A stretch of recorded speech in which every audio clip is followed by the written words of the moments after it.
Bismillahirrahmanirrahim. Welcome back to my channel MLT Concepts. Today we discuss about types of ELISA. As you know, we already discussed direct ELISA and indirect ELISA. Now we discuss sandwich ELISA and competitive ELISA. आज देखेंगे कि sandwich ELISA कैसे perform होता है, इसके advantage क्या हैं, disadvantage क्या हैं। सेम कम्पिटिटिव ELISA को देखेंगे, फिर ELISA रीडर को डिस्कस करेंगे, प्रिकॉशंस देखेंगे क्या प्रिकॉशंस अपनानी है इस टेक्निक को परफॉर्म करते हुए, फिर ओवरऑल ELISA टेक्निक के क्या एडवांटेज और डिसएडवांटेज हैं, और एट द एंड एप्लीकेशंस देखेंगे कहाँ कहाँ अप्लाई होती है ये टेक्निक। लेक्चर एंड तक देखिएगा, और अगर कोई कन्फ्यूजन हो तो कमेंट बॉक्स में बता दीजिएगा, और अगर लेक्चर अच्छा लगे तो चैनल को सब्सक्राइब भी कर दीजिएगा। Let's start. सबसे पहले सैंडविच ELISA। जैसा कि मैंने आपको पहले भी बताया था कि ये चारों टाइप्स हैं, ये मिलती जुलती हैं, कहीं पर जो है इनके प्रोसीजर का डिफरेंस आ जाता है। आपने इनको अच्छे से प्रिपेयर करना है और हर पॉइंट तवज्जो से सुनना है। Used for detection of antigen in the serum. इसमें भी हम सीरम के अंदर एंटीजन को डिटेक्ट करते हैं और कुछ प्रोटीन्स और हार्मोन्स हैं उनको डिटेक्ट करते हैं। कैसे डिटेक्ट करते हैं? दो एंटीबॉडीज यूज करते हैं, एक को पॉलीक्लोनल कहते हैं, दूसरी को मोनोक्लोनल। आपने इस तरह ही रिमाइंड कर लेनी है। वैसे जो पॉलीक्लोनल है ना, इसको कैप्चर्ड एंटीबॉडी भी कहते हैं, और जो मोनोक्लोनल है उसको डिटेक्टेड एंटीबॉडी कहते हैं। ये नेम आपने याद रखने हैं। अब ये दो एंटीबॉडीज क्यों यूज कर रहे हैं? ताकि हम इस टेक्निक की, इस टाइप की सेंसिटिविटी बढ़ा सकें, एंटीजन को बचने के चांसेस ही ना हो। ठीक है, यानी कि अंडरस्टूड बात हो कि एंटीजन अगर सैंपल के अंदर है वो लाजमी डिटेक्ट होगा, इन दोनों एंटीबॉडीज के दरमियान जो है कैप्चर्ड होगा। The well is coated with antibody, जिसे कैप्चर्ड एंटीबॉडी कहते हैं, पॉलीक्लोनल होगी। अब पॉलीक्लोनल का क्या मतलब है कि एक सिंगल एंटीजन के लिए बनी है, लेकिन उसके एंटीजन के ऊपर जो डिफरेंट एपिटोप्स हैं उनके साथ भी बाइंड करने की सलाहियत रखती है। अब जो ये कैप्चर एंटीबॉडी है ये माइक्रोटेट्राप्लेट के अंदर ऑलरेडी कोटेड है। Next, then patient serum is added allowed to react which contain suspected antigen. फिर हमने क्या करना है, पेशेंट का सीरम उस माइक्रोटेट्राप्लेट के अंदर डालना है, ऐड करना है। अब अगर तो इस सैंपल के अंदर एंटीजन है तो कैप्चर्ड एंटीबॉडी इसको अपने साथ बाइंड कर लेगी। फिर अब हमने क्या करना है, इनको वेट करना है 30 मिनट्स के लिए। 30 मिनट्स के अंदर इन दोनों का जो है कॉम्प्लेक्स बन जाएगा अगर सस्पेक्टेड एंटीजन प्रेजेंट है। ठीक है, फिर हमने क्या करना है, हमने वॉश करना है माइक्रोटेट्राप्लेट को। किससे वॉश करना है? फास्फेट बफर सॉल्यूशन से। इससे क्या होगा, जो एंटीजन्स बाउंड नहीं हुए किसके साथ, कैप्चर्ड एंटीबॉडी के साथ, वो क्या हो जाएंगे, रिमूव हो जाएंगे। और ये वॉशिंग हमने 2 से 3 साइकिल्स में करनी है, ऑटोमेटिक भी हो जाती है, मैनुअल भी हो जाती है। ठीक है, नेक्स्ट, अब हमने मोनोक्लोनल एंटीबॉडीज ऐड करनी है, जो कि सैंपल के अंदर जो एंटीजन प्रेजेंट है उसके लिए स्पेसिफिक है, उसकी स्पेसिफिक एपिटोप के लिए ये बनाई गई हैं, जिन्हें डिटेक्टेड एंटीबॉडीज भी कहते हैं। ये हम ऐड करेंगे, 30 मिनट के लिए इनको वेट करेंगे, फिर वॉश करेंगे फास्फेट बफर सॉल्यूशन के साथ। वॉशिंग से ये है जो अनबाउंड एंटीबॉडीज होंगी वो रिमूव हो जाएंगी। अब क्या करना है, secondary enzyme antibody conjugate add करना है। इसका क्या काम है, अगर तो कैप्चर एंटीबॉडी, सैंपल एंटीजन और डिटेक्टेड एंटीबॉडी का कॉम्प्लेक्स बन चुका है, इसको करेंगी ये डिटेक्ट करके उसके साथ बाइंड करेंगी। ठीक है, और एक सैंडविच लाइक इमेज बन जाएगा, इसलिए इस टाइप को हम सैंडविच ELISA भी कहते हैं। After that add the substrate and incubate for 5 minutes, it will show the colour. अब हमने क्या करना है, सबस्ट्रेट ऐड करना है जो कि उस एंजाइम के लिए स्पेसिफिक होगा, जो कि सेकेंडरी एंटीबॉडी से उसका कॉन्जुगेट बना हुआ है। अगर तो वहाँ हॉर्स रेडिश पर ऑक्सीडेज यूज किया गया है तो इसका एक स्पेसिफिक सबस्ट्रेट है TMB, वो हम यूज़ करेंगे और 5 मिनट के लिए हम इनको वेट करेंगे, फिर कलर डिटेक्ट करेंगे। अब क्या करना है, stop solution added to stop the reaction.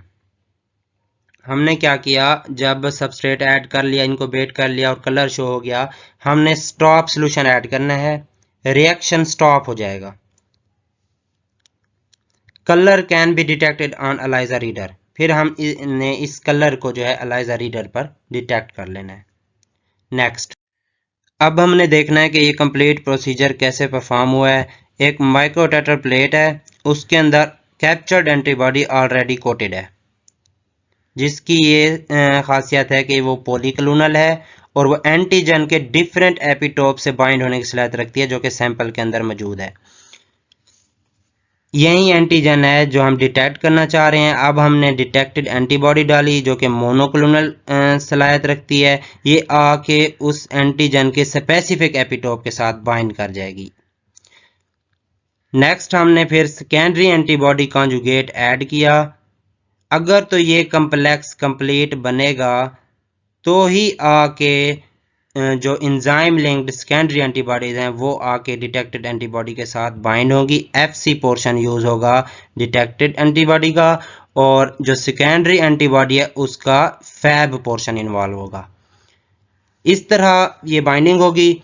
Next step है कि हमने सबस्ट्रेट ऐड करना है। सबस्ट्रेट जो है वो एंजाइम के साथ आके बाइंड होगा और कलर प्रोड्यूस करेगा। वही कलर सिग्नल हम डिटेक्ट करेंगे एलाइजा रीडर के ऊपर, और यही कलर सिग्नल ही ये इंडिकेट कर रहे हैं कि सैंपल के अंदर स्पेसिफिक जो हम एंटीजन डिटेक्ट करना चाह रहे थे वो प्रेजेंट है।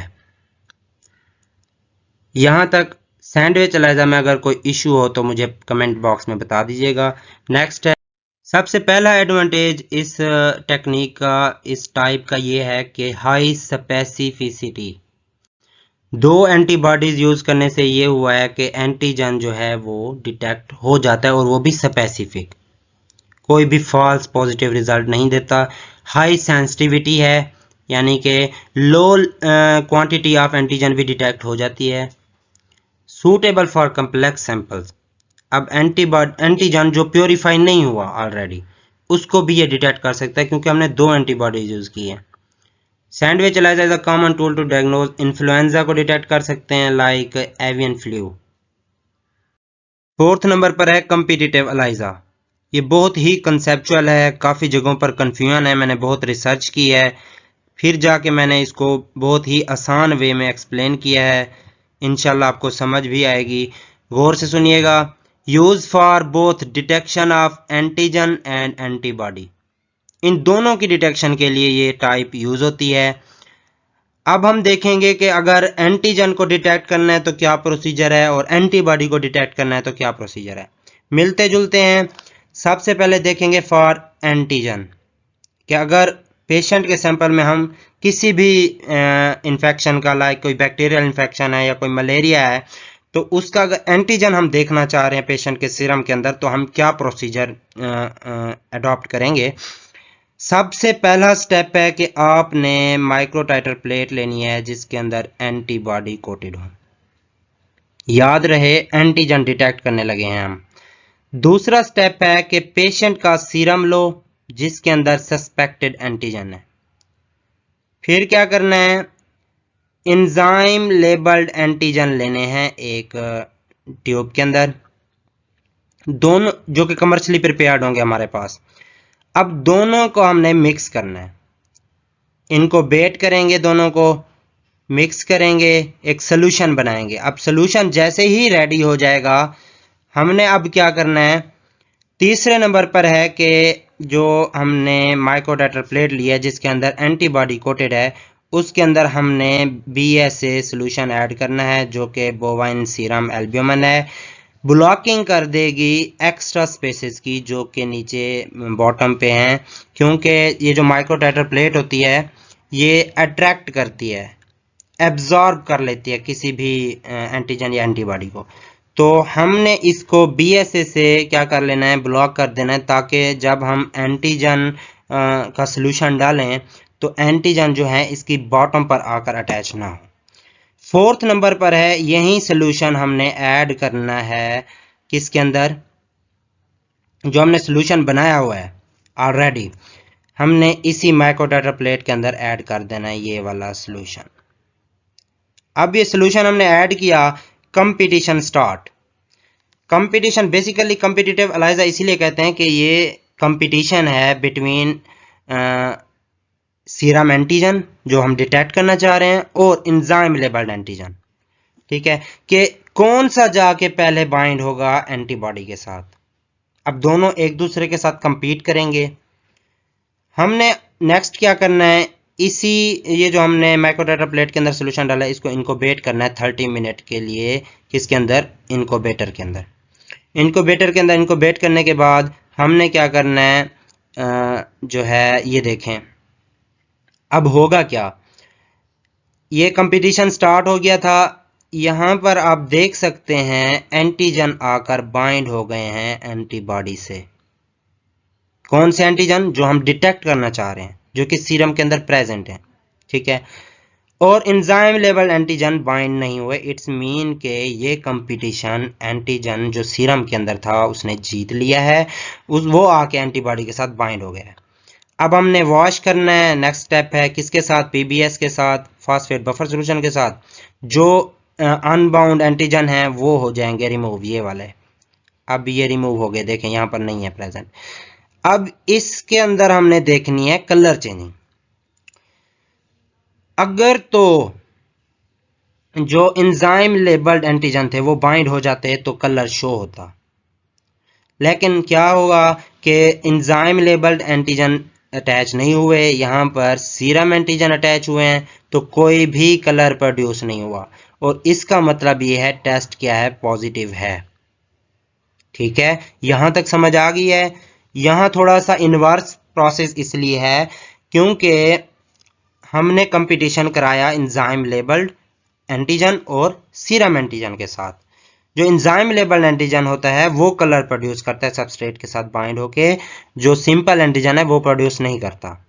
तो हमने क्योंकि ये एंटीजन डिटेक्ट करना था, एंटीजन तो है, एंटीजन तो बाइंड कर गया एंटीबॉडी के साथ, तो इसीलिए कलर शो नहीं हुआ, लेकिन एंटीजन प्रेजेंट है, तो टेस्ट क्या होगा, पॉजिटिव। अब test is negative. Test negative कब होगा, जब सबस्ट्रेट जो एंजाइम लेबल्ड एंटीजन थे अगर वो एंटीबॉडी के साथ बाइंड होंगे, फिर इनके साथ सबस्ट्रेट आएगा और ये कलर शो करेंगे, it's mean test is negative.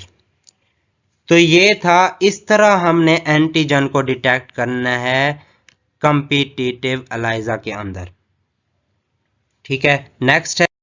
अब पीछे मैं एक बात कहना भूल गया हूं कि एट द एंड आपने स्टॉप सोल्यूशन यूज करना है जो कि रिएक्शन को स्टॉप करेगा, फिर आपने रिजल्ट देखने हैं। अब यहाँ देख सकते हैं आप कि ये यहाँ पर ये कंपटीशन जो है एंजाइम लेबल्ड एंटीजन ने जीत लिया है, तो टेस्ट नेगेटिव है।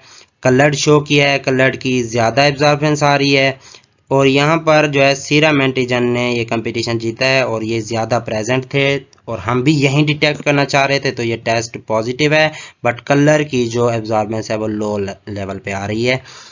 ये था कि हम एंटीजन डिटेक्ट कैसे करते हैं। नेक्स्ट, अब 450 नैनोमीटर वेवलेंथ के ऊपर हमने इन रिजल्ट्स को एलाइजा रीडर में रीड करना है। यहाँ पर हमने माइक्रो टाइटर प्लेट्स यहाँ पर रख देनी है, वो खुद ही रिजल्ट दे देंगे सॉफ्ट फॉर्म में। अब हम एलाइजा टेक्निक के अंदर ट्रबल शूटिंग देखेंगे कि क्योंकि हम इसके अंदर पॉजिटिव और नेगेटिव कंट्रोल यूज़ करते हैं ताकि कंफर्मेशन हो कि हमने टेस्ट सही परफॉर्म किया है, रिएजेंट ठीक हैं या नहीं है।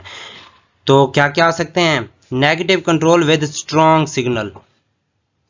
ये हो सकता है कि आपने जो नेगेटिव कंट्रोल लगाया है वो भी स्ट्रॉन्ग कलर सिग्नल दे, हालांकि वो क्लियर सोल्यूशन होता है, वो कोई कलर प्रोड्यूस नहीं करता।